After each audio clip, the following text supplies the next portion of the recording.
Isandreo mbola olana eto amin'ny firenena ny fahalotona nandritra ny fitsidiana fotony izay nataony antoko kasidina nosy dia tsikaritra hatrany ny fivangongon'ny plastika manerana ny lalana sy ny toerana izay naleha. Raha tsy ahivina andiany antoko ADN tany amin'ny fivorimben'ny antoko liberaly maneran-tany dia nitarika ny atrikasa mikasika ny fitandrona ny tontolo iainana ny mpitaridalana nasionaly Edgar Razafindravahy.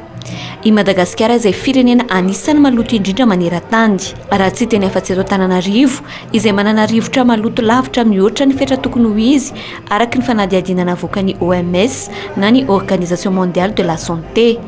Manoloana izany indrindra ary ho fanohizana ny asa efa natomboky ny mpitaridalana nasionaly tany Andorra dia niroso tamin'ny asa mivaingana ny antoko ADN ary ny safidin'ny lalam-pirenena faharoa Indy nanaovana ny asa fanadiovana tamin'ny alalan'ny hetsika ekolobus. Nihazo ny bypass nandalo tao Ambohimalaza ary nofarana natao Carillon ny asa fanadiovana izay notanterahan'ny mpikambana ao amin'ny antoko ADN. Arak'izao hitantsika zao zany dia mitohy hatrany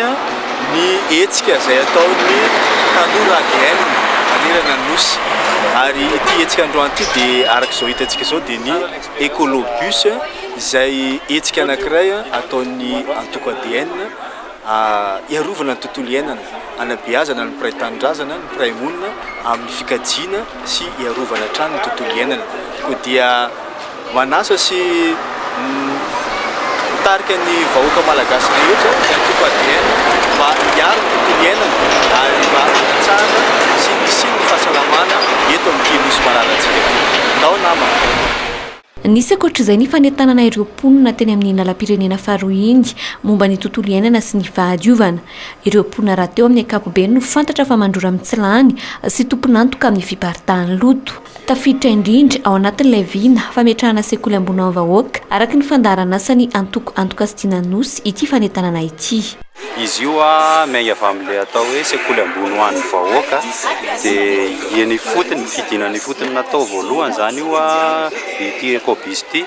dia ho pilote zany izy io atsoatsy fa tonga eto Carillon moa zany dia nampanao sary amin'ny ankizy nanomboka tany Ambohimalaza dia omena loka karazana loka ny ankizy cahier ADN dia manarak'izay ihany koa mizara gazety ihany koa manentana ny olona amin'ilay gazety vaovao an'ny ADN mivoaka isam-bolana vola marihana fa vola arana voalohany no mivoaka tamin'ity izay gazety misy hoe misy iny mazava dia misy mazava isy zany mazava tsoatsy ho antsika malagasy rehetrarehetra ho antsika eny fotony satria izay ny tanjony ADN hoe midiny eny fotony dia tsy maintsy ho apetraka eny fotony zany ilay rafitra sahazy io dia anisan'ny fantarana ny sekoly zany zao sekoly ambony ho an'ny vahoaka. Ny fanindran-dalana tamin'ny asa fanadiovana nataon'ny ekipa ADN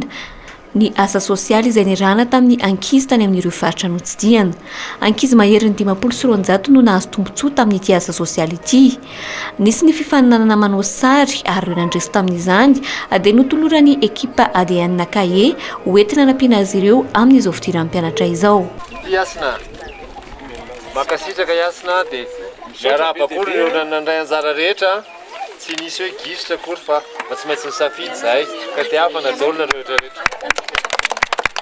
Tsy hijanona hatreo fa hitohy hatrany ity tetikasany antoko ADN ity izay nampitondraina ny anarana hoe ekolobus. Etsekilany efa miparitaka manerana ny fokontany maro ihany koa ny fikambanan'ny tanora sy ny vehivavy ADN. Ity zany teto Carillon dia nanaparitaka ny fédéralisme sahaza nanazava izay amponiny eto dia masolo tena ny vehivavy dia mba nitady ihany koa ny vehivavy izay hiditra membre maro dia maro tokoa liana tamin'ny fikambanan-behivavy teto ary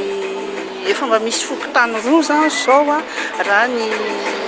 lista nalaiko tato zany ary liana zareo amin'ny fandosoana hita hoe mijaly zareo